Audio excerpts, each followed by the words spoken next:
Good morning, sir. Good morning, sir. Good morning. Good morning.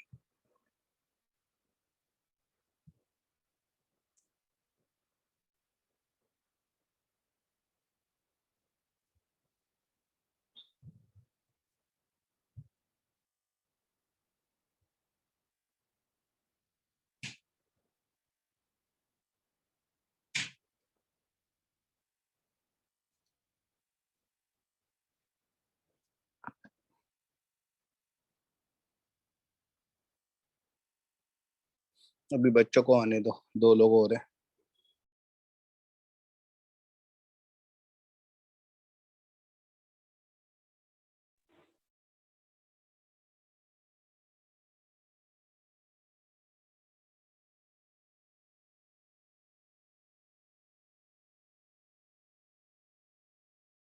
Good morning, sir. Good morning. Sir आज assignment discuss करना है। Thank you. बस ये topic पूरा कर दूं। अपने गॉस के एप्लीकेशंस कंप्लीट होने वाले हैं, उसके बाद असाइनमेंट ले लेंगे। और एक और बात, ये जो संडे आने वाला है, इस संडे को हम लोग आपका एक टेस्ट लेने वाले हैं, आज तक जो कवर हुआ है बस। ठीक है सर कितने बजे? बेटा, एक्चुअली मैं क्या करूंगा, एक लंबा टाइम इंटरवल आपके लिए शेड्यूल कर दूंगा। उस टाइम इंटरवल में आप कभी भी ऐप ओपन करके टेस्ट दे सकते हैं, ओके सर। है ना। मैं जो टेस्ट शेड्यूल करूंगा वो आपको आपके ऐप में दिखाई देगा, लेकिन टेस्ट को डेस्कटॉप या लैपटॉप से देना, ब्राउजर से देना, उससे मत देना। मोबाइल ऐप से टेस्ट नहीं दोगे, ब्राउजर से देंगे, है ना, लैपटॉप या डेस्कटॉप से। तो आपको मैं जो टेस्ट शेड्यूल करूंगा वो दिखाई देगा। तो जैसे सुबह से लेकर 10 बजे से लेकर शाम तक कर दूंगा, उस ड्यूरेशन में कभी भी आप दे देना। मेरे टेस्ट ऑलमोस्ट 1 आवर का या 75 मिनट्स का होगा, ठीक है। Yes sir. Okay sir. हाँ, और आज तक का सिलेबस उसमें कवर होगा, आज के बाद जो पढ़ाऊंगा वो नहीं होगा। तो हम लोग ये टॉपिक कंप्लीट कर लेते हैं। हमारा नेक्स्ट टॉपिक था यूनिफॉर्मली चार्ज्ड फ्लैट सरफेस, है ना। तो बेटा हमारे पास एक चार्ज्ड का मतलब एक लेयर है, चार्ज की लेयर है जो आपको दिख रही है। ये 3D व्यू दिखाया हुआ है आपको, इसके लेंथ ब्रेड्थ सब दिख रहा है, लेकिन ये इन्फिनिटी है। मतलब है ना, इधर से भी ऊपर भी इन्फिनिटी है, ये सरफेस ऊपर भी इन्फिनिटी है, नीचे भी इन्फिनिटी है, और इधर साइड्स में भी इन्फिनिटी है, ऐसे फैला हुआ है। और इसका सरफेस चार्ज डेंसिटी सिग्मा है। बच्चों आपको इसका 3D व्यू दिख रहा है, मैं आपको इसका साइड व्यू दिखाऊं तो ऐसा दिखेगा आपको इसका साइड व्यू, है ना, इस तरह से दिखेगा। ये मान लीजिए पॉजिटिव चार्ज है।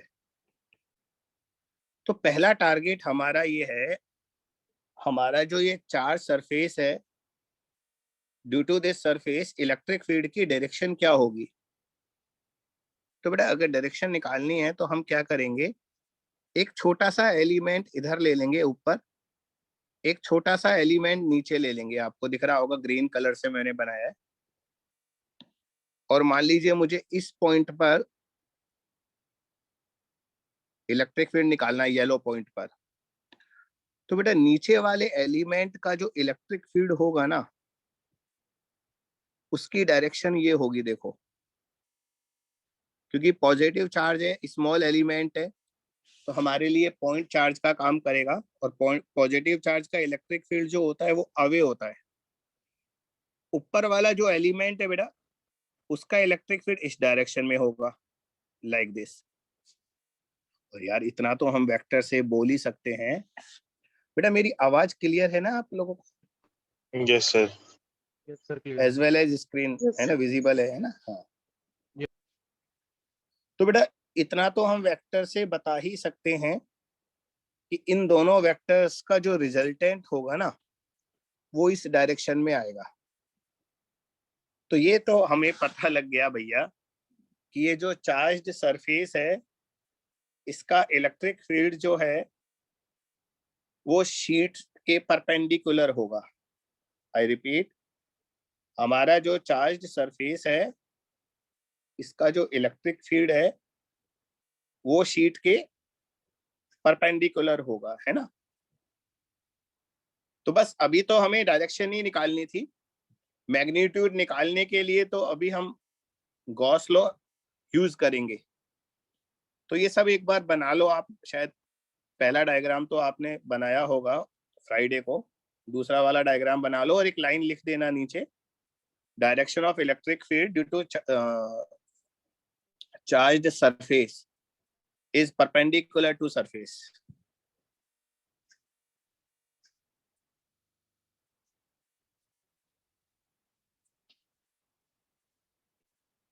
डायरेक्ट है ना, direction of electric field due to charged flat surface is perpendicular to surface. Done, sir. बच्चा ये आपको इसका व्यू समझ में आया ना, ये व्यू क्या है? ये आप पूरी सरफेस को साइड से दिख रहे हैं इसलिए आपको बाकी डायमेंशन दिखाई नहीं दे रही। बच्चों अब इलेक्ट्रिक फील्ड निकालने के लिए गॉस लगाएंगे। तो ये मैं वापस से सरफेस बना रहा हूं। ये हमारा चार्ज्ड सरफेस है जिसका सरफेस चार्ज डेंसिटी सिग्मा है and due to this charge मुझे इलेक्ट्रिक फील्ड निकालना है इस येलो पॉइंट पर। ये येलो पॉइंट बच्चा गॉसियन सरफेस इमेजिन की तो मैं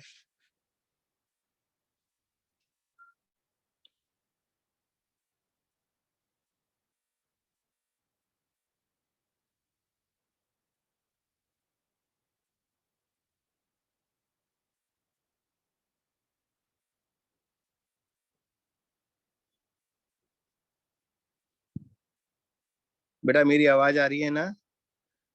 मैंने आपसे Yes, क्वेश्चन sir. किया है कि गॉसियन सरफेस कैसा लेना चाहिए, एक बार सोचिएगा, because choice of Gaussian surface is very very important.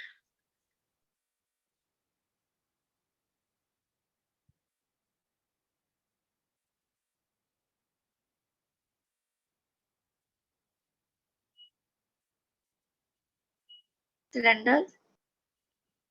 हाँ Cylinder. Cylinder. हाँ, सिलेंडर इज करेक्ट। तो बेटा एक मैं सिलेंडर कंसीडर कर रहा हूं।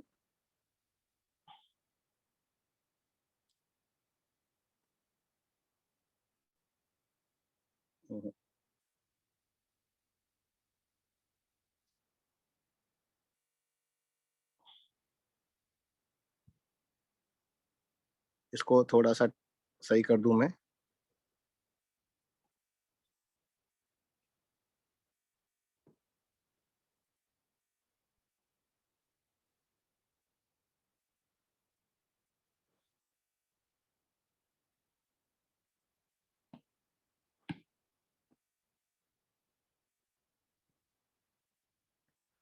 तो बच्चों मैंने एक सिलेंडर लिया, उस सिलेंडर में, और सिलेंडर को मैंने प्लेस कैसे किया ये बड़ा इंपॉर्टेंट है। क्योंकि बेटा आप याद कीजिए हमने लॉन्ग वायर का जब इलेक्ट्रिक फील्ड निकाला था तो हमने सिलेंडर को इस तरह से प्लेस किया था। सिलेंडर वर्टिकल था, यहाँ सिलेंडर हॉरिजॉन्टल है, क्योंकि हम जानते हैं इस सिलेंडर के इन दोनों सरफेसेस से फ्लक्स बाहर आएगा। बस कुछ फ्लक्स तो यहाँ से आएगा, इस सरफेस से बाहर आएगा,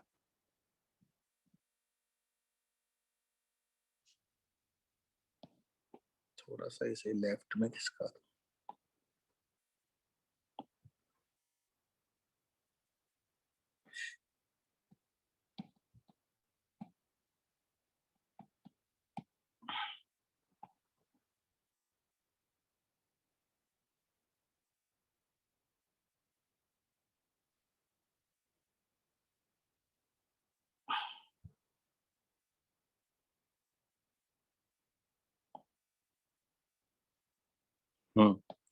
वो पहले थोड़ा सिमेट्रिक नहीं, एक तरफ से छोटा बड़ा दिख रहा था।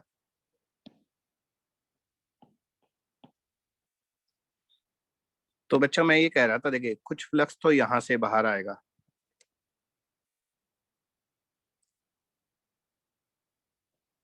और बाकी फ्लक्स इधर से लेफ्ट से जाएगा।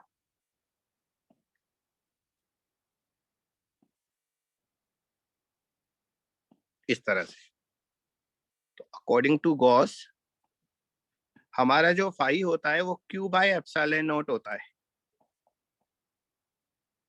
अब फ्लक्स को इलेक्ट्रिक फील्ड की टर्म्स में लिखना है, तो बेटा लेफ्ट राइट टोटल मिलाकर कितना फ्लक्स जाएगा, मतलब हमें अब फाई को EA cos थीटा से निकालना है। लेफ्ट साइड में EA cos थीटा से निकालेंगे और राइट साइड में Q बाई एप्सिलॉन नॉट में Q की वैल्यू पुट करेंगे, दोनों काम करने हैं। तो बेटा लेफ्ट राइट में मिलाकर कितना फ्लक्स जा रहा है इलेक्ट्रिक फील्ड की टर्म्स में? इस सिलेंडर का रेडियस आप या क्रॉस सेक्शन पूरा A मान लो आप,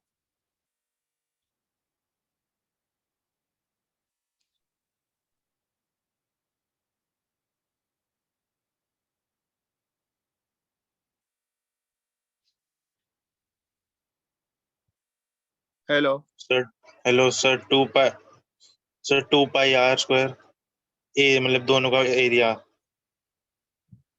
हाँ दोनों का एरिया 2 भाई, पाई r स्क्वायर। हाँ 2 पाई r स्क्वायर, करेक्ट। भाई आप ये देखिए ना, ये जो कर्व सरफेस है ना, ये वाला सरफेस, यहाँ से तो कोई फ्लक्स जा ही नहीं सकता ना, बिकॉज हम जानते हैं इलेक्ट्रिक फील्ड की डायरेक्शन इधर है और ये कर्व सरफेस का एरिया वेक्टर ऊपर होगा। मैं इसको बना ही देता हूं ना, देखो कर्व सरफेस के लिए इलेक्ट्रिक फील्ड और एरिया वेक्टर परपेंडिकुलर है, इसलिए कर्व सरफेस से कोई फ्लक्स नहीं जाएगा। लेकिन जो लेफ्ट राइट वाले फ्लैट सरफेस है बेटा, सिलेंडर में दो फ्लैट सरफेस और एक कर्व सरफेस होता है। इस वाले केस में सारा फ्लक्स कर्व सरफेस से पास हुआ था, क्योंकि फ्लैट सरफेस के लिए थीटा 90 था, और यहाँ पर रिवर्स है।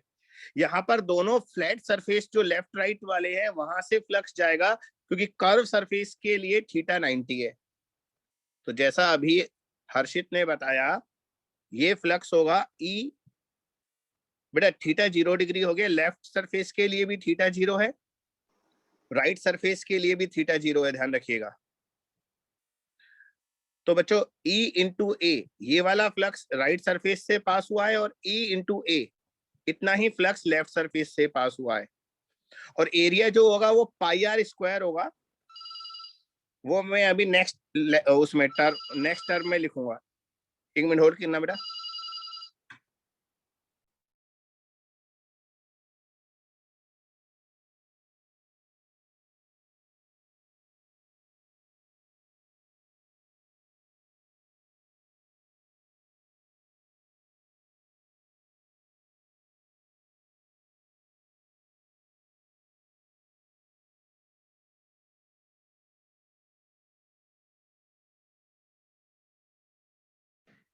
हाँ बच्चा, तो नेक्स्ट टर्म में लिखूंगा मैं।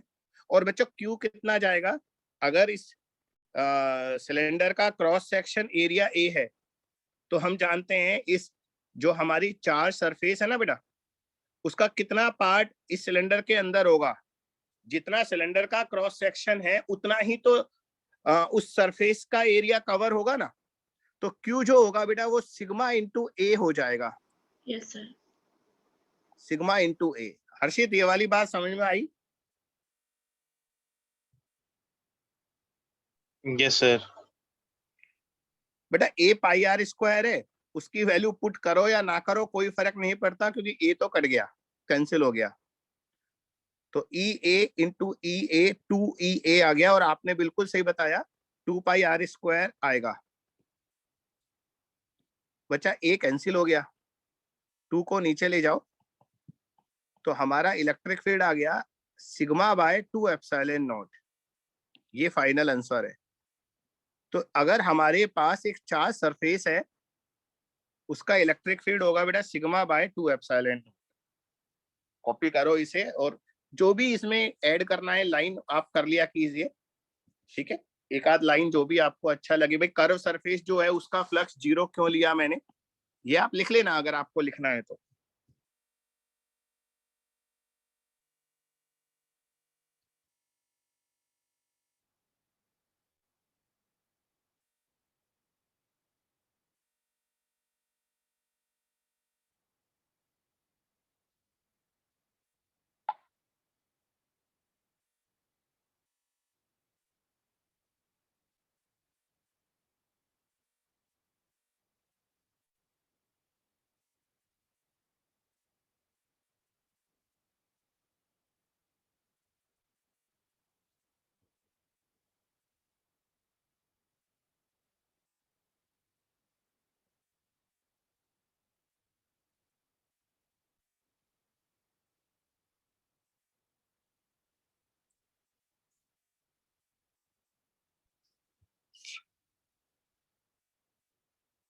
लिख लिया सर। हाँ बेटा ठीक है, गुड है ना। अब आप एक बात और नोट कीजिए, अक्सर हमने जितने भी ऑब्जेक्ट का इलेक्ट्रिक फील्ड निकाला उन सब में इलेक्ट्रिक फील्ड पोजीशन पर डिपेंड कर रहा था, मतलब आर आ रहा था। देखो यहाँ भी आर आया है, स्ट्रेट वायर का इलेक्ट्रिक फील्ड है उसमें भी आर आ रहा था, इसमें भी आर आ रहा था। चलो होलो स्फीयर के अंदर 0 था तो 0 में तो आर कैसे आ सकता है, लेकिन बाकी सब जगह आर आ रहा है। देखो यहाँ भी आर आ रहा है, ये मतलब पोजीशन पर डिपेंड कर रहा है। लेकिन अभी अभी जो रिजल्ट हमने निकाला ना बेटा, वो पोजीशन पर डिपेंड नहीं कर रहा। ये पोजीशन पर डिपेंड नहीं कर रहा। देखो यूनिफॉर्म है, यानी कि अगर मैं अपने येलो पॉइंट को और आगे खिसका दूं तो भी इलेक्ट्रिक फील्ड सेम आएगा। It is not depending on distance from the charge sheet. हमारा जो चार्ज सरफेस है उससे डिस्टेंस पर डिपेंड कर ही नहीं रहा। तो ये बात लिखो आप, नीचे लिखो, electric field due to charged flat surface. बच्चों मैंने जिसको फ्लैट सरफेस लिखा है ना, बुक्स में उसे चार्ज शीट लिखते हैं, तो आपको शीट लिखा मिलेगा, मैंने इसको फ्लैट सरफेस बोला है ना। Electric field due to charged flat surface is uniform.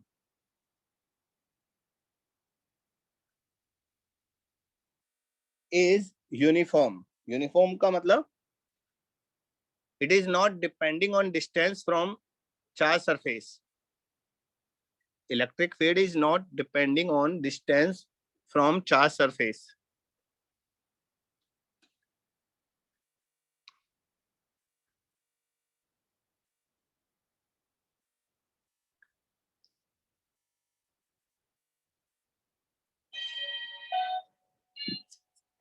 Yes sir. ठीक है सर, डन।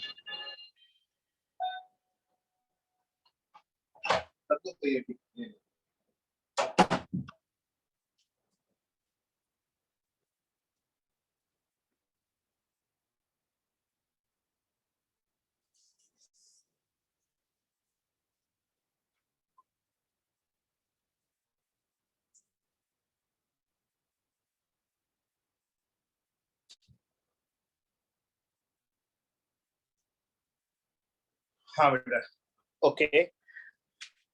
तो बच्चों वैसे अब हमारे है ना गॉस के मेन एप्लीकेशंस तो हो गए जो बेसिकली बुक में कवर होते हैं, है ना, अपने जो बोर्ड के सिलेबस। अब कुछ क्वेश्चंस वगैरह जरूर इसमें आएंगे तो वो हम करेंगे, लेकिन मैं चाह रहा हूँ पहले हम लोग अपना असाइनमेंट डिस्कस कर लें। Yes sir. तो हमने आपको इलेक्ट्रोस्टैटिक्स में 3 या 4 असाइनमेंट सेंड कर दिए हैं। सर 5 कोर्स कंटेंट 5 कितने सर? 5 5 आ गए सर 5। हाँ 5 कर दिए। देखो एक डिस्कस हुआ, अभी सेकंड वाला करना। हाँ बहुत सारे पेंडिंग है यार। अपन आप बताए मानता हूं मेरी ड्यूटी है, पर आप भी याद दिलाइए क्योंकि आपकी भी ड्यूटी है, अपन दोनों की ड्यूटी है। Okay sir. हाँ, तो सेकंड वाला ओपन कीजिए अब आप।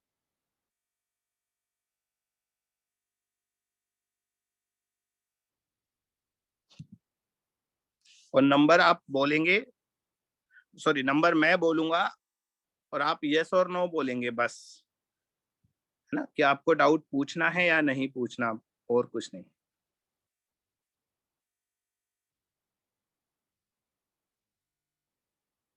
Question number 1। No sir. Yes sir.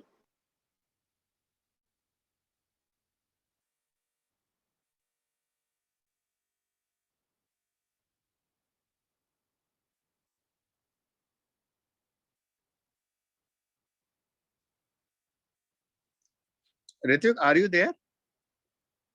Yes sir. तुम फिर मैंने मुझे बोला बोल क्यों नहीं रही? यस और नो के अलावा तीसरा कोई आंसर होता है कि बेटा चुप होने वाला? नहीं सर, मैंने बोला था नो सर, बोला था मैंने, अरे, हर्षित के बाद ही बोला था। नहीं मुझे नहीं सुनाई दिया, आपका माइक ऑफ होगा। तो फर्स्ट प्रॉब्लम जो है वो परिधि को पूछना है ना। सेकंड प्रॉब्लम पहले मैं सारे लिख लेता हूँ। No sir. No sir. No sir. ठीक है। Third problem. Yes no sir. Sir.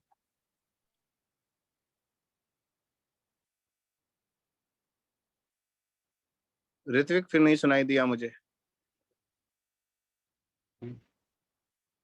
ये देखो, आपकी आवाज नहीं आई है मेरे पास। सर नहीं, नो सर। हाँ, तो यानी कि थर्ड प्रॉब्लम भी परिधि को पूछना है। Fourth. No sir. No sir.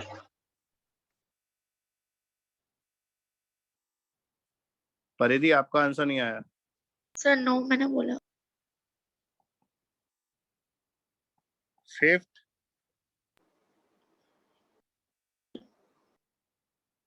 Yes sir.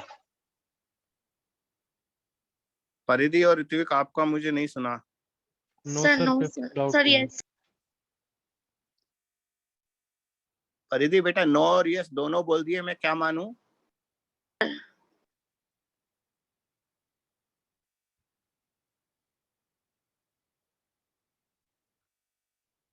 पूछना है सर। बेटा 2 मिनट माइक को ऑन रखा करो ना, आप ऑफ रख करने की इतनी जल्दी करते हैं कि वो आप शब्द ही नहीं पहुंच पाते मुझ तक।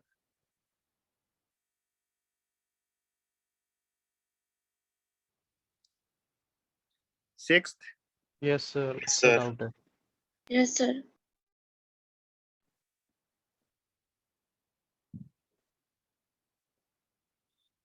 Seventh. No sir. No sir. Yes sir.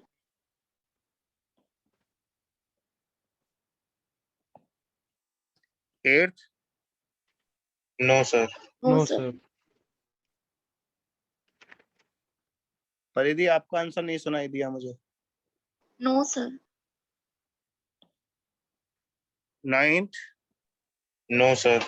Yes sir. No sir. Tenth. Yes sir. Yes yes sir. Sir. First problem, third problem, seventh और नाइन्थ, ये सिर्फ परिधि को पूछने हैं, बाकी सबसे बन गए। बेटा आपसे बन गया इसका मतलब मैं क्रॉस क्वेश्चन कर सकता हूँ, ध्यान रखना है ना। Okay sir. और हाँ, फिफ्थ प्रॉब्लम केवल हर्षित को पूछनी है, सिक्स्थ और टेंथ प्रॉब्लम सभी को पूछनी है। तो पहले जो सभी को पूछनी है ना वो करते हैं।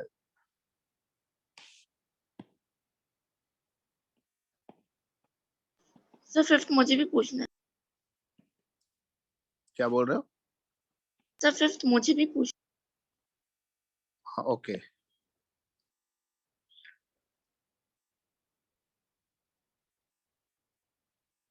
तो सबसे पहले फिफ्थ ले लेते हैं। ए proton and an electron are placed in uniform electric field. बेटा किसी भी चार्ज पर किसी भी चार्ज को अगर हम इलेक्ट्रिक फील्ड में प्लेस कर दें तो उस पर फोर्स लगता है F is equal to QE। बेटा प्रोटॉन और इलेक्ट्रॉन दोनों का चार्ज स्मॉल e इक्वल होता है मैग्नीट्यूड में, लेकिन डायरेक्शन अपोजिट होती है। Yes sir. तो अगर हम प्रोटॉन पर फोर्स निकालेंगे, एक मिनट, इसने मैग्नीट्यूड नहीं लिखा इसलिए मुझे डाउट है। तो फोर्स ऑन प्रोटॉन निकालेंगे तो चार्ज को प्लस ई काम में लेंगे, फोर्स ऑन इलेक्ट्रॉन निकालेंगे तो चार्ज को माइनस ई काम में लेंगे। यानी कि प्रोटॉन और इलेक्ट्रॉन पर फोर्स इक्वल नहीं होगा बेटा। फोर्स को इक्वल हम तभी बोलते हैं जब डायरेक्शन भी सेम हो। लेकिन मैंने कहा ना, मैं और ऑप्शन के बाद डिसीजन लूंगा कि मैं फर्स्ट ऑप्शन को सही मानता हूं या नहीं मानता। Second option, the magnitude of the force will be equal. यार ये ऑप्शन तो बिल्कुल सही है। Yes sir. तो बी ए ऑप्शन ऑब्वियसली गलत हो गया, अब बी करेक्ट हो गया। एक्सेलरेशन इक्वल नहीं आएगा बेटा, क्योंकि एक्सेलरेशन जो होता है वो फोर्स अपॉन मास होता है, और प्रोटॉन और इलेक्ट्रॉन का मास डिफरेंट है, तो एक्सेलरेशन का मैग्नीट्यूड भी डिफरेंट आएगा, डायरेक्शन तो अपोजिट आएगी। The magnitude of acceleration will be equal. मैंने अभी आपको आंसर दे ही दिया, दोनों का मास डिफरेंट है तो मैग्नीट्यूड भी डिफरेंट होगा, तो एक्सेलरेशन इक्वल नहीं आ सकता। तो हमारे इस क्वेश्चन का जो आंसर आएगा वो बी आएगा। Yes got sir. It? Yes sir. Sir चलो बच्चा, इसके बाद हम लोग 6th क्वेश्चन पर मूव कर जाते हैं। Point charges plus q minus q 2q q are placed in order at the corner ABCD of square of side 2b if the field at midpoint CD is। बेटा थोड़ा lengthy calculation है इसमें, question बड़ा अच्छा है।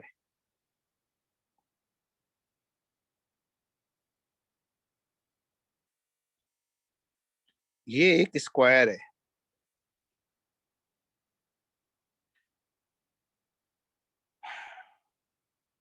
ABCD, ABCD। ए पर plus Q रखा है, बी पर माइनस क्यू, सी पर 2q और डी पर Q.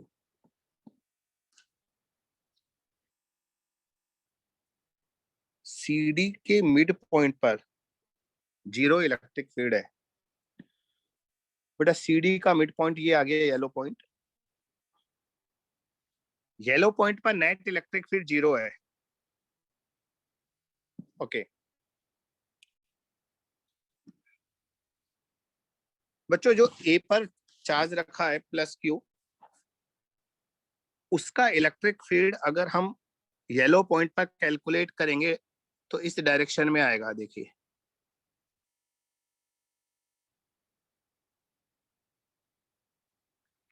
This is electric field due two plus Q, small Q.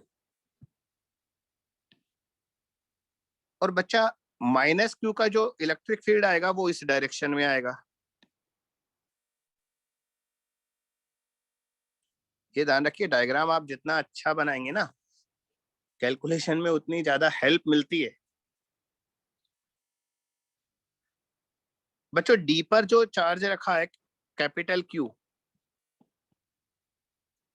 इसका जो इलेक्ट्रिक फील्ड होगा येलो पॉइंट पर वो इस साइड होगा, और जो सी पर चार्ज है उसका इलेक्ट्रिक फील्ड इस साइड होगा, और पहले वाले इलेक्ट्रिक फील्ड का डबल होगा क्योंकि चार्ज डबल है ना सी पर। तो यार एक बात तो हम बोल सकते हैं ना, जो डी पर चार्ज रखा है ये वाला और सी पर चार्ज रखा है ये वाला, इन दोनों का नेट इलेक्ट्रिक फील्ड लेफ्ट में आएगा, साफ दिख रहा है क्योंकि 2Q का इलेक्ट्रिक फील्ड लेफ्ट में है और वो बड़ा है। तो हम इन दोनों का इलेक्ट्रिक फील्ड नेट लिख देते हैं, 2 एरो लगाने की जगह एक ही एरो लगा देते हैं। तो देखिए मैं 2 एरो ये हटा देता हूं, ठीक है। तो बच्चों 2 की जगह मैं एक एरो लगा रहा हूं। This is net electric field due to charge at C and charge at D। ये बात समझ में आई या नहीं आई, मुझे पहले यहां तक आप यस और नो में जवाब दीजिए। यस Yes, सर sir, आ आ गया। गए। Yes sir. बच्चे अब ये 3 वेक्टर बचे, आपको इन तीनों का इलेक्ट्रिक फील्ड 0 करना है। Let us assume this angle is theta. बेटा नीचे वाला भी थीटा ही होगा क्योंकि सिमेट्री दिख रही है। इस इलेक्ट्रिक फील्ड को E मान लूं तो ये भी E होगा क्योंकि दोनों ऊपर वाले चार्जेस का मैग्नीट्यूड और डिस्टेंस सेम है। और इस वाले इलेक्ट्रिक फील्ड को E डैश मान लेता हूं। बेटा ये जानते ही होंगे, इसका एक कंपोनेंट E cos थीटा इधर आएगा और E sin थीटा ऊपर आएगा। सिमिलरली नीचे वाले इलेक्ट्रिक फील्ड का E cos थीटा इधर आएगा, E sin थीटा इधर आएगा, यानी कि दोनों के E sin थीटा कैंसिल हो जाएंगे, E cos थीटा ऐड हो जाएंगे। और येलो पॉइंट पर नेट इलेक्ट्रिक फील्ड 0 तब होगा जब E डैश जो है लेफ्ट वाला इलेक्ट्रिक फील्ड वो दोनों E cos थीटा के सम से बराबर है। Net electric field 2E cos theta right में आएगा ना, तो वो अगर E डैश से कैंसिल हो जाए तो हमारा सारे टोटल इलेक्ट्रिक फील्ड कैंसिल हो जाएगा। बच्चों ये वाली बात समझ में आई या नहीं आई? Yes sir. Yes, sir. Yes sir. बच्चा E डैश क्या है? E dash is the electric field due to capital Q charge. और कैपिटल Q चार्ज का इलेक्ट्रिक फील्ड होगा KQ बाय B स्क्वायर। बेटा टोटल लेंथ 2B है तो ये वाला डिस्टेंस B हो जाएगा, ध्यान रखिएगा। ये वाला ये भी B होगा, इधर वाला B होगा, ये 2B होगा। तो वो पाइथागोरस लगा देंगे आगे E। बेटा ये वाला जो E है ये इलेक्ट्रिक फील्ड है स्मॉल q का, और स्मॉल q का इलेक्ट्रिक फील्ड आएगा KQ बाय R स्क्वायर। बेटा येलो पॉइंट का ऊपर वाले दोनों चार्ज से डिस्टेंस √5B है। कितना है? √5B. पाइथागोरस, हाँ। Yes, और sir. cos theta base upon hypotenuse, base कितना है B और हाइपोटेनस कितना है √5B। अब कटापीटी कर दो बेटा, K कट गया, ये तो B कट गया, दोनों तरफ B स्क्वायर भी कैंसिल हो जाएगा, तो इधर Q बचेगा बस, और इधर बचेगा 2Q बाय 5 क्योंकि B square left right cancel हो रहा है। तो capital Q upon small q जो आएगा, नहीं उल्टा पूछा है इसने, small q upon capital Q जो आएगा वो 5/2 हो जाएगा। सर यहाँ पे Q इक्वल्स टू डिनोमिनेटर में 5 वो नहीं होना चाहिए, 5√5। करेक्ट करेक्ट करेक्ट, दिख गया मुझे। तो हमारा आंसर आएगा 5√5/2 यानी कि डी ऑप्शन। तो बहुत प्यारा क्वेश्चन है, इसे कॉपी करो।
Done sir.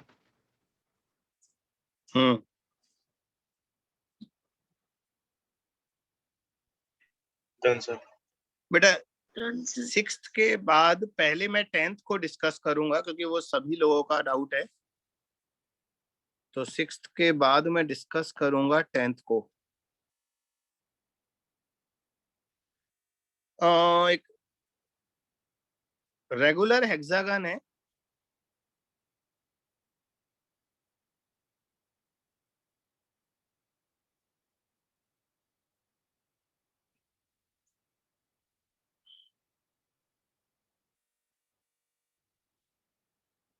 ठीक है, इसके नंबर डाल रहा हूं, P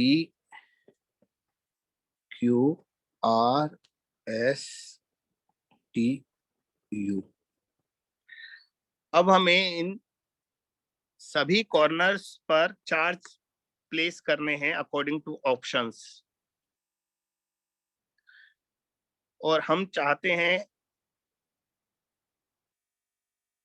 एक ऐसा कॉन्फ़िगरेशन हम सेलेक्ट करें which produce double electric field as compared to electric field produced by a single charge plus Q at R। तो बेटा अगर हम R पर एक सिंगल चार्ज रख देंगे प्लस Q, तो हमारा जो सेंटर है, एक मिनट, सेंटर के लिए पहले मैं ये सब मिलाऊंगा, ज्वाइन करना पड़ेगा मुझे, तब सेंटर बनेगा। ये देखो, तो प्लस Q का जो इलेक्ट्रिक फील्ड आएगा ना बेटा, वो लेफ्ट में आएगा और E आएगा। अब हमें एक ऐसा कॉन्फ़िगरेशन सेलेक्ट करना है जिसका इलेक्ट्रिक फील्ड 2E आ जाए और लेफ्ट में आना चाहिए। रिपीट, एक ऐसा कॉन्फ़िगरेशन सेलेक्ट करना है जिसका सेंटर पर नेट इलेक्ट्रिक फील्ड 2E हो, है ना, E जो है वो KQ/R² है, तो हमें डबल इलेक्ट्रिक फील्ड चूज करना है और वो भी लेफ्ट में, ठीक है। चलो, तो हम इसको तो डिलीट कर देते हैं, ये लो, और अब एक ऐसा कॉन्फ़िगरेशन लेना है, गलत चीज डिलीट हो गई, हाँ, तो बेटा पहला ऑप्शन लेता हूं मैं, क्योंकि ऑप्शन के बेसिस पर ही करना पड़ेगा, और कोई वो नहीं है हमारे पास। P से शुरू करना है ना, P से, हाँ, plus plus plus minus minus minus plus plus plus minus minus minus. इधर देखो बेटा, जो P का चार्ज है उसका इलेक्ट्रिक फील्ड इधर आएगा, और जो S का चार्ज है माइनस, उसका भी इधर आएगा, तो नेट 2E हो जाएगा। ये हो गया नेट 2E, क्योंकि P और S दोनों का इलेक्ट्रिक फील्ड सेम डायरेक्शन में होगा, एक पॉजिटिव एक नेगेटिव है। सिमिलरली Q और T का नेट इलेक्ट्रिक फील्ड इधर आएगा, Q और T, ये भी 2E होगा, और R और U का नेट इलेक्ट्रिक फील्ड इधर आएगा। बच्चों ये तो कंफर्म दिख रहा है यार, इन तीनों का नेट जो है वो लेफ्ट में तो नहीं आ सकता, तो पहला कॉन्फ़िगरेशन तो गलत है। बच्चों आप एग्री करते हैं तो मैं इसको मिटा दूं? Yes sir. नहीं मिटा, हाँ, सर। मिटाने की जगह कॉपी भी कर सकते हैं ना हम, तो ये भी तो एक फैसिलिटी है हमारे पास। चलिए, तो बच्चों दूसरा कॉन्फ़िगरेशन देखते हैं। वैसे आप कर लोगे या मैं छोड़ दूं, या पूरा करना पड़ेगा मुझे? अब कर लूंगा सर। आप कर लोगे? यस सर, अब कर हर्षित, लेंगे। Yes, आप समझ गए होंगे मैं क्या कहना चाह रहा हूँ। Yes sir. तो यस सर। वैसे आंसर हमारा C है, तो आंसर ले लेते हैं डायरेक्ट, ऐसा करते हैं, हम आंसर ले लेते हैं। आंसर माइनस प्लस प्लस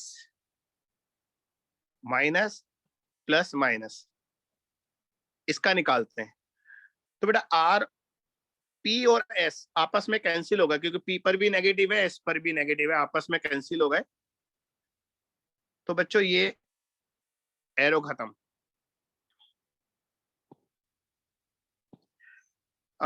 बेटा Q और T ये भी दोनों पॉजिटिव है, Q और T ये भी कैंसिल हो गए, खत्म। अब बचा R और U, हम जानते हैं R और U दोनों का इलेक्ट्रिक फील्ड नेट ऐड हो जाएगा, 2E आ जाएगा, बस। हो गया क्वेश्चन।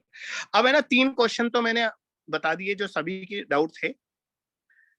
अब बाकी जो डाउट है वो सिर्फ परिधि के हैं, तो परिधि को तो मैं बताऊंगा ही, लेकिन आप दोनों से मैं क्रॉस क्वेश्चन कर सकता हूं, है ना। Question number okay 1, sir.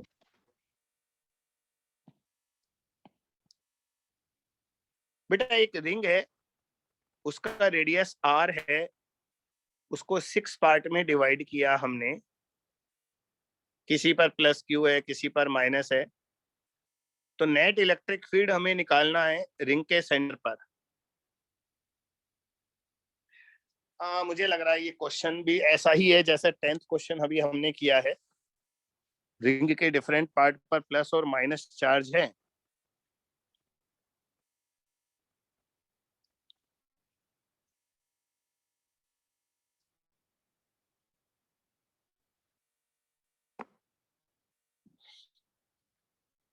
तो 6 पार्ट में डिवाइड करना है इसे, है ना।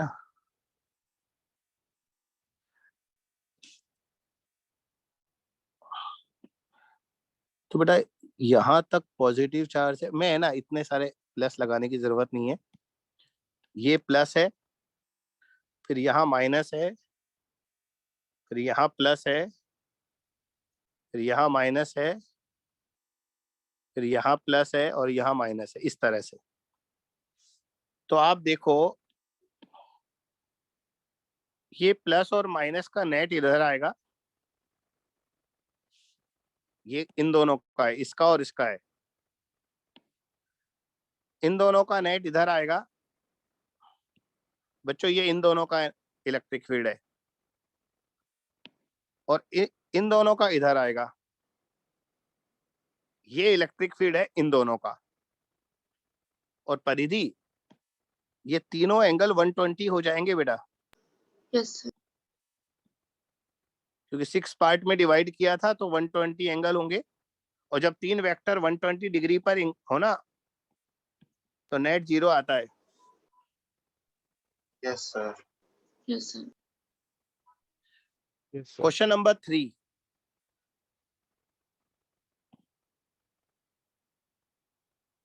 बेटा अगर ग्रेविटी नहीं है तो बॉल को नीचे तो कोई ला ही नहीं पाएगा, तो दोनों बॉल एक दूसरे के अपोजिट चली जाएंगी इस तरह से।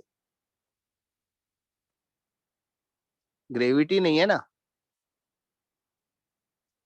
तो mg होता तो बॉल नीचे आती ना बेटा। तो अभी दोनों बॉल बिल्कुल एक दूसरे के अपोजिट चली जाएंगी, तो एंगल आएगा पाई 180 डिग्री। और जो स्ट्रिंग में टेंशन होगा ना बेटा, टेंशन टेंशन अंदर की तरफ होता है, वो इनके इलेक्ट्रोस्टैटिक रिपल्शन को बैलेंस करेगा। इलेक्ट्रोस्टैटिक रिपल्शन होगा KQ square by R square, उन दोनों के बीच का डिस्टेंस 2L है। तो जो T होगा वो होगा KQ square by 4L square, और एंगल 180 हो गया, ये 180 डिग्री है। Yes sir. और ऐसा क्यों हुआ, mg नहीं है, mg नहीं है तो बॉल नीचे नहीं आएंगी ना बेटा, mg होता तो बॉल नीचे आती। थर्ड क्वेश्चन का सी आंसर आ गया है ना।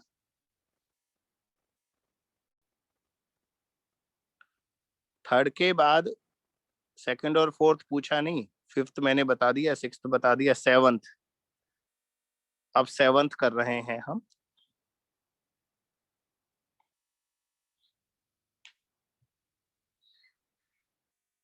बेटा सर्कुलर रिंग का इलेक्ट्रिक फील्ड का तो डायग्राम शायद मैंने डायरेक्ट ही बताया हुआ है।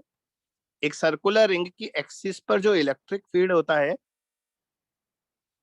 उसका ग्राफ इस तरह का आता है। देखो मैंने बनाया, ये तो थ्योरी है, इसमें क्वेश्चन नहीं है। तो रिंग के सेंटर पर इलेक्ट्रिक फील्ड 0 होता है, फिर r/√2 पर मैक्सिमम होता है, फिर डिक्रीज होकर इंफिनिटी पर 0 हो जाता है। ऐसे इस तरह का ग्राफ था। तो बच्चों मैंने लेफ्ट वाला ग्राफ नहीं बनाया, केवल राइट वाला बनाया था। अगर लेफ्ट वाला बनाऊंगा तो नीचे ऐसे आ जाएगा। तो ये पॉजिटिव साइड का ग्राफ है, इधर वाला लेफ्ट में नेगेटिव साइड का ग्राफ है, लेकिन वो सेम ग्राफ है। और याद होगा आपको R/√2 पर इलेक्ट्रिक फील्ड मैक्सिमम होता है। तो बेटा सेवंथ क्वेश्चन में कौन सा ऑप्शन मैच कर रहा है मुझसे? सेकंड कर रहा है ना? Yes sir, B option. तो बी आंसर आ option. जाएगा बस। Yes sir. हाँ, इसके बाद है 9th क्वेश्चन, लास्ट।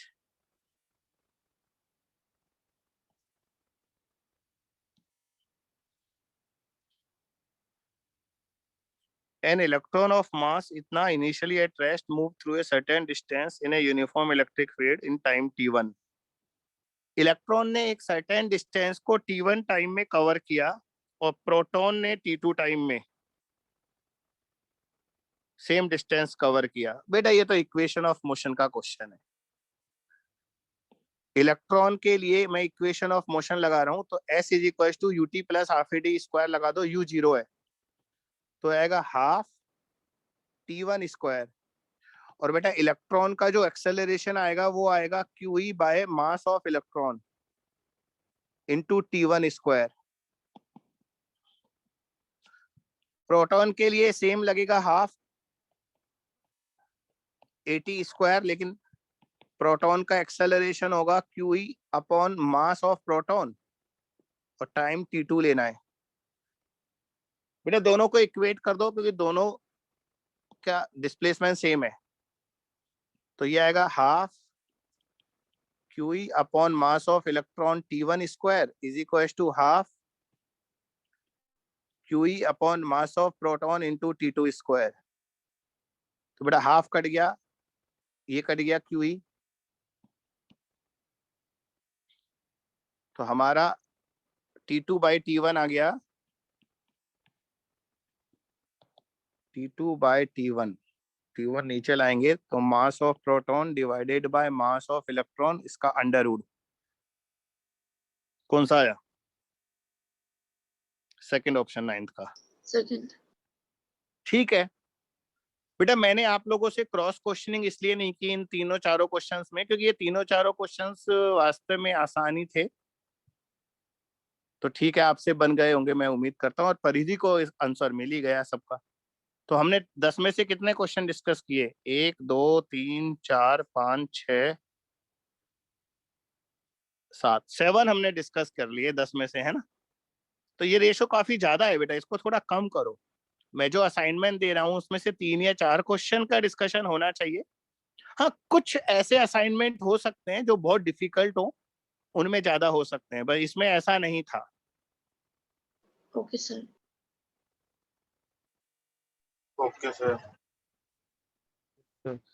7 नहीं 8 क्वेश्चन डिस्कस किए हमने, 8 बस। एक तो 8th नहीं किया और एक 4th नहीं किया बस।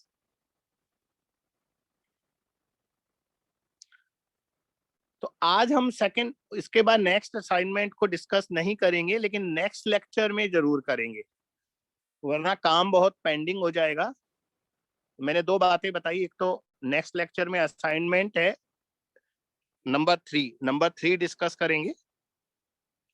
दूसरी बात, संडे को टेस्ट है और टेस्ट में जो सिलेबस आएगा वो आज तक का लेक्चर आएगा जो मैंने पढ़ाया है। बल्कि सच्ची बताऊं, मैं अब नया टॉपिक स्टार्ट कर रहा हूं, वो नहीं आएगा। आज के लेक्चर का भी वो टॉपिक टेस्ट में नहीं आएगा जो मैं स्टार्ट करने वाला हूं। Okay sir. Okay sir. मैं ये सोच रहा हूँ क्वेश्चन करा दूं या नेक्स्ट टॉपिक लूं।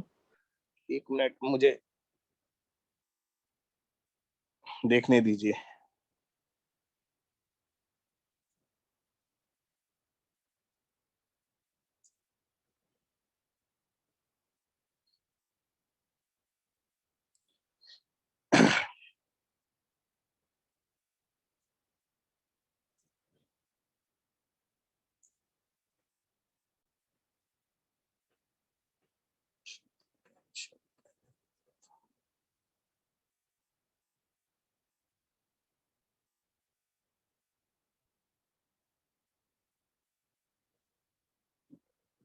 अच्छा,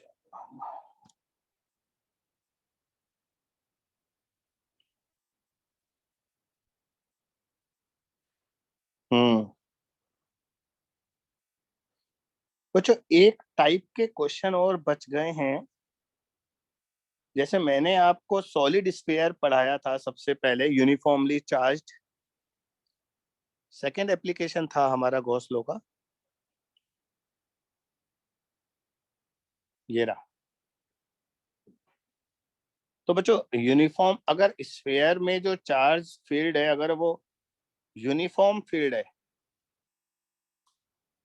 तो हम निकाल चुके। लेकिन कभी कभी वो एक ऐसे स्पेशल क्वेश्चन देता है जिसमें ये चार्ज डेंसिटी को नॉन यूनिफॉर्म बता देता है, फिर इलेक्ट्रिक फील्ड निकालना होता है। तो बच्चों ये क्वेश्चन है हमारे लिए, आपके लिए।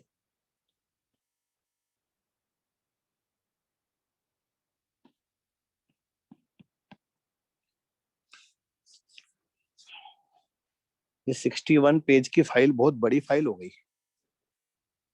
पर आज के बाद नया लेक्चर लेंगे, उसमें फाइल चेंज कर लेंगे। बेटा 1 मिनट होल्ड करना।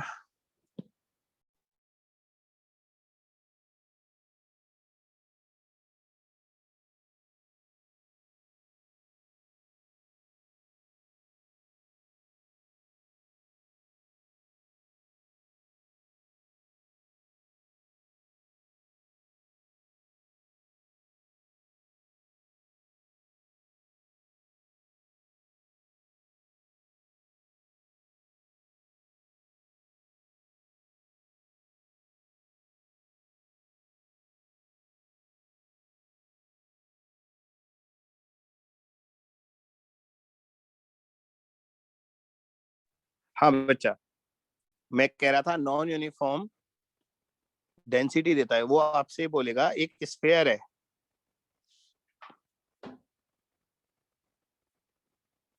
ना, एक स्फीयर है और ये पूरा स्फीयर चार्ज से भरा हुआ है, परंतु वो जो डेंसिटी है वो नॉन यूनिफॉर्म है। और एक फंक्शन देगा आपको डेंसिटी का। क्या बोलेगा? इस स्फीयर के अंदर जो डेंसिटी है that is directly proportional to small r. ये पूरा फंक्शन दे दिया मैंने, तो साफ दिख रहा है ना, density proportional to small r है। इसका मतलब जैसे जैसे हम सेंटर से दूर जाएंगे वैसे वैसे डेंसिटी इंक्रीज हो रही है। It is non uniform charge density. अब इसका इलेक्ट्रिक फील्ड निकालना है। तो बेटा इसका इलेक्ट्रिक फील्ड हम बाद में कैलकुलेट करेंगे, पहले तो हम ये कैलकुलेट करें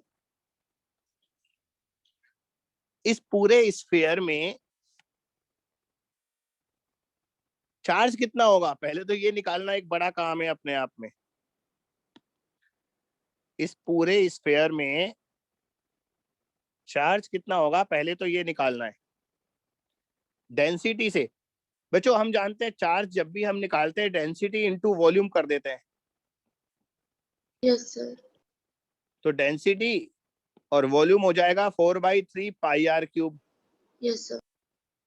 लेकिन बच्चा यहाँ पर नहीं कर सकते क्योंकि डेंसिटी यूनिफॉर्म नहीं है। डेंसिटी इनटू वॉल्यूम बच्चा तब करते ना जब डेंसिटी यूनिफॉर्म होता। यस सर, अभी नॉन यूनिफॉर्म हो गया। Yes sir. तो यहाँ पर नॉन यूनिफॉर्म डेंसिटी है, इसलिए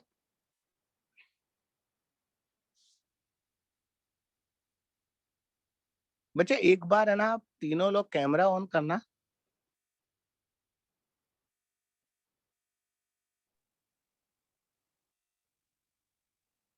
यस सर, अभी करते हैं, 1 सेकंड। हाँ मैं कुछ चेक करना चाह रहा हूँ, अगर ठीक रहा तो मैं आपको कैमरे कर ऑन दिया करके सर। बिठाऊंगा यार। हाँ मैं ये देख रहा हूँ मुझे इस वाले व्यू में कहाँ दिखाई देगा,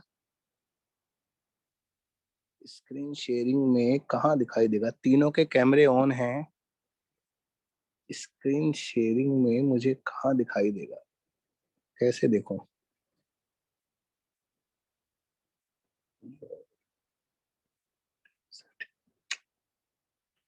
अगर आप दिखाई नहीं दोगे तो फिर फायदा क्या है कैमरा ऑन करवाने के। अभी जो व्यू दिख रहा है ना ये मोबाइल व्यू है। मोबाइल व्यू में कहाँ दिखते हैं पार्टिसिपेंट्स? सर साइड में वो करना पड़ेगा आपको, इसमें जूम पे जाके।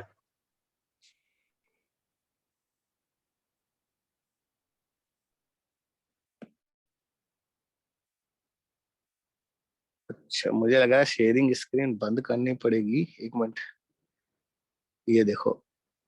और भाई साहब बाल बाल कटा रखे हैं। Yes sir. 11th में तो तेरे बाल इतने बड़े हो रहे थे, अब बिल्कुल छोटे करवा लिए है। सर कर दिए बस घर और वालों ने। ये मुझे परिधि भी दिख रही है। ऋत्विक यार तेरी शक्ल तो दिखा, मैंने तेरे को तो देखा ही नहीं अभी तक एक सर बार मेरी भी। अब वीडियो नहीं देखो, अब मेरी वीडियो नहीं आ रही ना? आ रही है बेटा, अब आ रही है, लेकिन हाँ क्लियर नहीं है थोड़ा।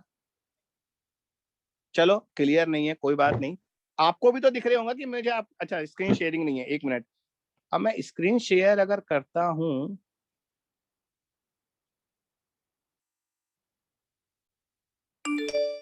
अब देखो, अब आपका व्यू गया, तो आपका कैमरा ऑन करवाने का कोई बेनिफिट नहीं है।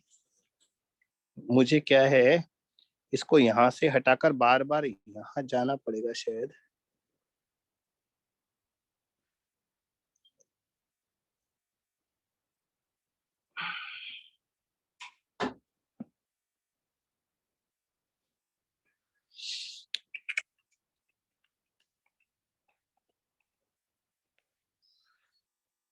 चलो फिर कभी किसी दिन और टेस्ट करेंगे, कर लेना आप चाहो तो ऑफ कर लेना। एनीवे स्क्रीन दिख रहा है ना आपको अब? Yes yes sir. Sir. Yes sir. तो बेटा, अगर चार डेंसिटी नॉन यूनिफॉर्म है तो हम डायरेक्ट वॉल्यूम से मल्टीप्लाई नहीं कर सकते। तो अगर हमें टोटल चार्ज कैलकुलेट करना है तो हमें इंटीग्रेट करना पड़ेगा, और उसका एक मेथड होता है इंटीग्रेट करने का। वो क्या है, हम इस स्फीयर में एक एलिमेंट लेंगे बेटा।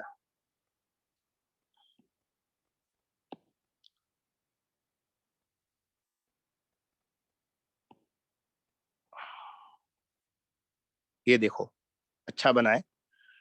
हमने क्या किया, परिधि तुम्हें मैं बार बार याद दिलाता हूँ, ये सर्कल नहीं है, स्फीयर है। 2D नहीं है, 3D है। हाँ, आज भी आपने एक जगह रेक्टेंगल बोला था, लेकिन बाद में करेक्शन कर लिया था। नहीं सर, तो मैं बेटा रेक्टेंगल। मैंने एक एलिमेंट लिया। एलिमेंट क्या बोलते हैं? इस स्फीयर के अंदर है ना एक थिन वॉल्ड, मैंने एक होलो स्फीयर कंसीडर किया, एक होलो स्फीयर जिसकी वॉल थिकनेस बहुत कम है। कितनी कम है? ये रेडियस r है, और ये जो वॉल थिकनेस है ना बेटा, वॉल थिकनेस देखो स्फीयर का, ये वॉल थिकनेस dr है। कितना? dr। बच्चा ये है ना 12th क्लास में डेरिवेशन का बहुत कॉमन मेथड है, इसको सीखो, आगे बहुत आएगा, आगे बहुत काम आएगा। तो मैंने क्या किया, इस स्फीयर के अंदर एक थिन वॉल्ड होलो स्फीयर लिया जिसका रेडियस r है और वॉल थिकनेस dr है। मुझे इस वॉल के अंदर जो चार्ज होगा वो निकाल कर दो। तो वॉल के अंदर मैं dq चार्ज मान लेता हूं। और बच्चों ये वॉल इतनी पतली है, dr इतना छोटा है कि आप यहाँ पर चार्ज डेंसिटी को यूनिफॉर्म मान सकते हैं इतनी सी थिकनेस में। तो अगर मैं इस थिकनेस में चार्ज डेंसिटी को यूनिफॉर्म मानता हूं तो मैं डेंसिटी को वॉल्यूम से मल्टीप्लाई कर सकता हूं। अब मुझे बताइए, ये जो वॉल है, इस वॉल का वॉल्यूम कितना होगा? सोचिए।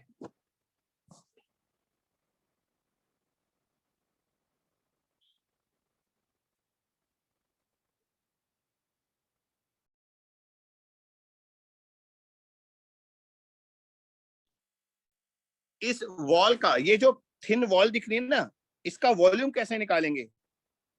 सोचिए। Sir r minus dr। Sir बेटा 4/3। वॉल्यूम, परिधि volume, volume r minus dr volume नहीं है बेटा बच्चा। ये बेसिक वोल्ट। एरर आपकी बहुत ज्यादा होती है। हाँ वॉल्यूम बोला है मैंने, volume. Sir 4/3 pi r minus dr का क्यूब। बेटा Yes, r sir. Minus d r, r minus d r का होल क्यूब, आर माइनस, बेटा सुनो, अरे 4/3 पाई आर क्यूब जब आप वॉल्यूम निकालते हैं तो वो अंदर का वॉल्यूम आ जाता है। आप तो ये वाला वॉल्यूम निकालने लग गए, ये मुझे ये वाला वॉल्यूम नहीं चाहिए, मुझे ये वाला वॉल्यूम चाहिए बस। ये रेड कलर से जो मैंने फिल किया है ना, वॉल का वॉल्यूम चाहिए, वॉल का, वॉल अंदर का स्फीयर का वॉल्यूम नहीं चाहिए मुझे। तो ये मैं लिख रहा हूं, ये वॉल्यूम होता है बेटा 4πr² dr। आप सोचिए इसका जो सरफेस एरिया होगा 4πr², अगर मैं वॉल थिकनेस से मल्टीप्लाई कर दूं तो वॉल्यूम आ जाएगा। सोचो,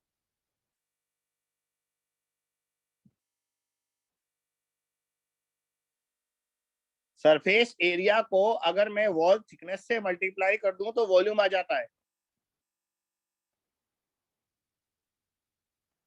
ओके सर। Yes, sir. ठीक है, ठीक है, ठीक है। Yes, sir. Yes, sir. समझे बंधु? Yes, yes sir. सर। समझ गया। तो हमारी जो वॉल थी उसके अंदर का वॉल्यूम आ गया, चार्ज आ गया, चार्ज। अब यहाँ डेंसिटी का जो फंक्शन मैंने ऊपर दिया है वो पुट कर दो।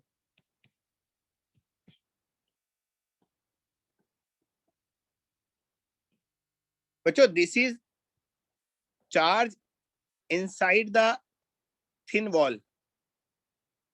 अगर मुझे पूरे स्फीयर का चार्ज निकालना है तो मैं इसे इंटीग्रेट करूंगा, क्योंकि आप जानते हैं इंटीग्रेशन का मतलब समेशन होता है। तो total charge inside the sphere आ जाएगा। बेटा कांस्टेंट्स को बाहर ले लो। क्या क्या कांस्टेंट है? रो नॉट, 4 पाई और कैपिटल आर। अंदर बचा आर क्यूब डी आर। और बच्चा पूरे स्फीयर में चार्ज निकालना है तो मैं लिमिट लगाऊंगा 0 से कैपिटल आर, क्योंकि पूरे स्फीयर को कवर करना है ना मुझे। तो स्मॉल आर को कहां से कहां तक वेरी कर सकता हूं मैं? 0 से कैपिटल आर तक।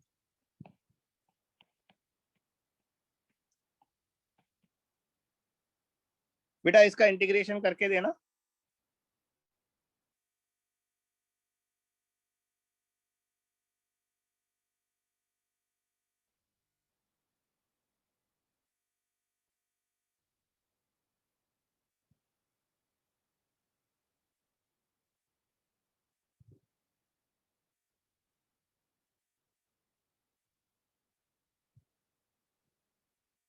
बेटा मैं इसका इंटीग्रेशन पूछ रहा हूं आपसे।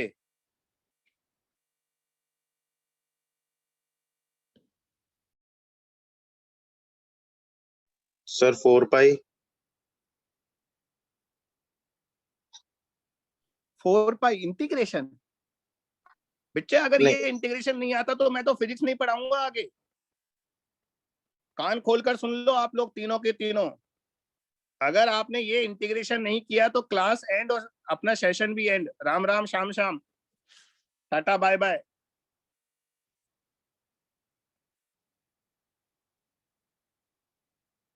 तो मैं वेट कर रहा हूं, आप पूरी दुनिया में घूम कर आइए, खोज कर लाइए इसका इंटीग्रेशन क्या होगा। आप ही बताएंगे, मैं नहीं बताऊंगा। चलो 1 मिनट के लिए लिमिट मत लगाओ, लिमिट लगाना मैं बाद में सिखा दूंगा। इसका इंटीग्रेशन तो बता दो।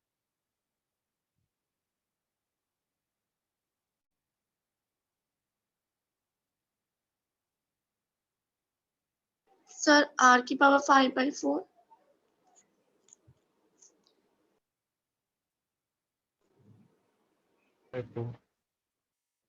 रॉन्ग है परिधि।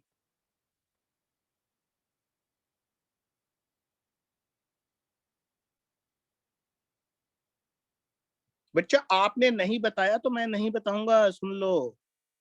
और ये क्लास ऐसे ही एंड हो जाएगी फिर।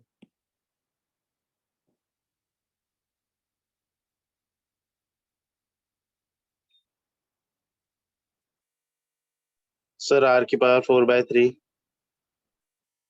रॉन्ग है। सर r की पावर 4/4। ये राइट है। तो तुम्हारी इज्जत बच गई आज तो भैया, वरना अभी लुट जाती। मैंने पहले भी बोला था एक बार स्टार्टिंग में। तेरा कुछ भी सुनाई नहीं देता, पता नहीं कैसे बोलता है। ये सारे अपने है ना माइक वगैरह सही करो। ओ हीरो, ये दोनों परिधि और ये x की पावर n का इंटीग्रेशन भूल गए नालायको। Sorry x sir. की power n+1 upon n+1।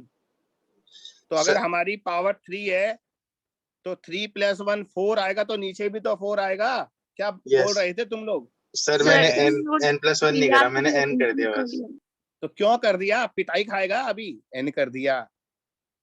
11th में पता नहीं तुम्हें कितने दुनिया भर के इंटीग्रेशन कराए हैं। अब इसमें लिमिट पुट करो। लिमिट कैसे पुट करते हैं? पहले अपर लिमिट पुट करेंगे, स्मॉल r की जगह कैपिटल R लिखेंगे, सर r की पावर 4/4। फिर लोअर लिमिट पुट करेंगे और इसे सॉल्व करेंगे। तो 4 से 4 कट जाएगा, कैपिटल R कट जाएगा, ये आएगा पाई रो नॉट r³। हमने क्या निकाला? ये जो निकला ये क्या चीज है? What is this? Sir q। ये टोटल चार्ज है इस स्फीयर के अंदर। अभी इलेक्ट्रिक फील्ड नहीं निकाला, अभी तो चार्ज निकाला है भाई हमने। तो यहां तक इसे कॉपी कर लो, फिर आगे चलेंगे। इलेक्ट्रिक फील्ड हम नेक्स्ट लेक्चर में ही निकालेंगे। बस आज तो आप इसे कॉपी कर लो, फिर अपन क्लास एंड कर देंगे।